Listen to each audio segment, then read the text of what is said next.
para sa'yo. Kasi gusto ko nga gusto kong mapatunayan sa kanya na I'm into comedy talaga. So, nung na-eliminate ako, so umiyak ako. Talagang umiyak ako kasi gusto ko talagang manalo eh.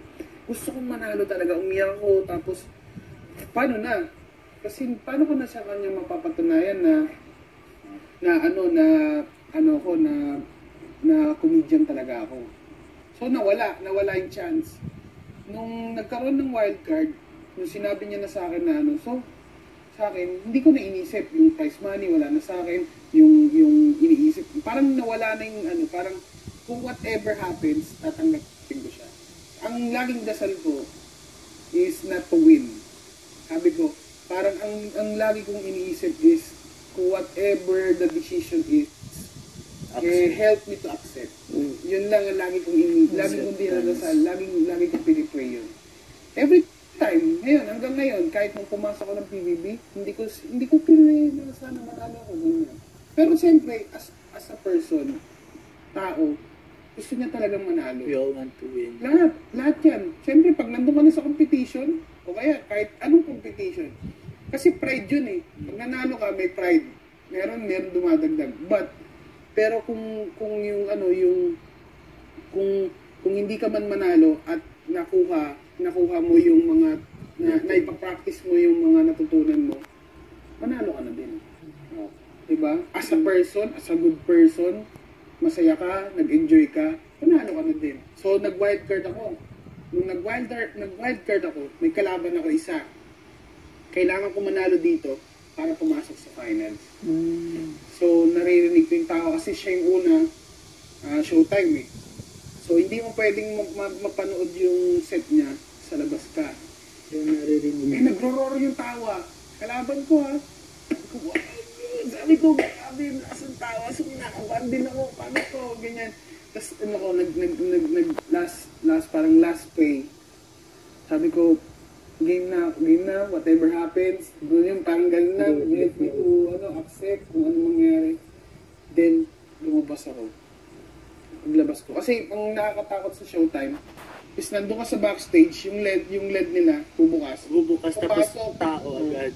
Pag nag-set kami sa for show, sa stand-up comedy, nakikita na namin yung audience. So, napag-aaralan niya na kung ano yung joke, ganyan. Pero hindi. Sa showtime, pagpasok mo, bulaga, kita mo yung audience. Lahat sa'yo nakatingin. Tapos ganun kasi. And iisipin mo, national TV. Nakikita ka lahat. So, dagdag pressure. Pero nawala. Pagpasok sa akin, ano ako nun parang may material is lasing. Para akong drunk, lasing.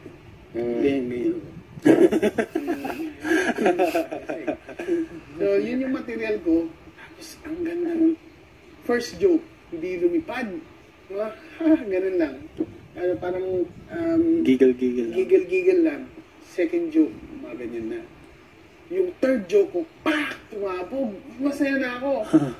Ginanahan na ako. Kasi, the effect nung malakas to eh. So, nahihirapan ka magsimula kasi kailangan mong pantayan yung last joke niya para i-accept ka. Kasi yung mentality ng tao, pag sumunod ka, iniisip nila nakakatawa din kaya to. Competition eh. Siyempre sa competition ganun. Parang ano naman kaya ang magagawa nito? So, ginajudge ka na nila. First joke mo. Okay. Second joke. Nung tumakbo, hanggang dun sa pagtapos ng joke. So, natapos. Masaya nangyari. Pagpasok, is voting na. So, bibigyan sila ng ping-pong ball. Tapos, ilalagay nila sa box kung sino yung bobote nila. And the chance. Tapos, may ganyan na para siyang si Roboto. Ilalagay nila dito yung box. Tapos, gaganyan yan. Tapos, gumaganyan. Bumababa yung bola. Tapos, ang bola is landslide. Nanalo ko. So, nung nanalo ko, yung lahat ng family ko, masaya na naman. Kami, lahat, congratulations, ganyan. So, ginanahan ako. Kasi parang, sabi ko nga, tinanggal ko na sa isip ko yung prize. Nag-enjoy na lang ako dito sa loob ng competition.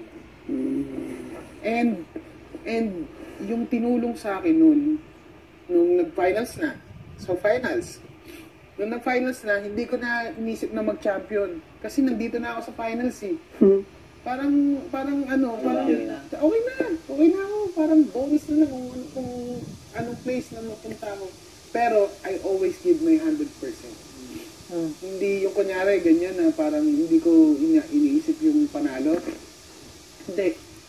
Kahit na kasi pagka nag-enjoy ako, lagi yun, always. Pagka binibigay ko yung heart ko sa lahat ng ginagawa ko, every time. Parang hindi ka magsisisi.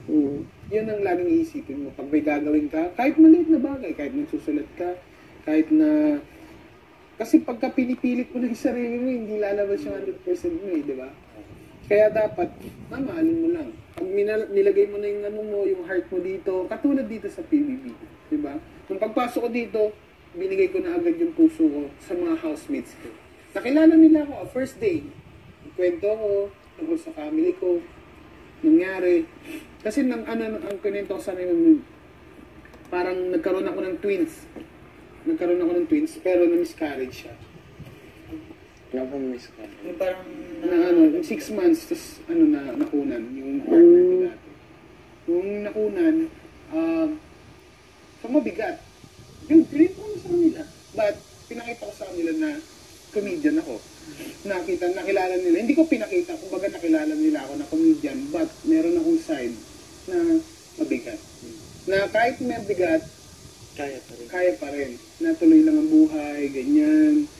Tapos yung sinasabi ko nga sa kanila, bumalik ako sa reality. Kasi parang 1 month akong wala sa parang nag-start pa lang ako mag-stand-up comedian. Tapos nangyari yun. So parang iniisip ko, paano na ako babalik?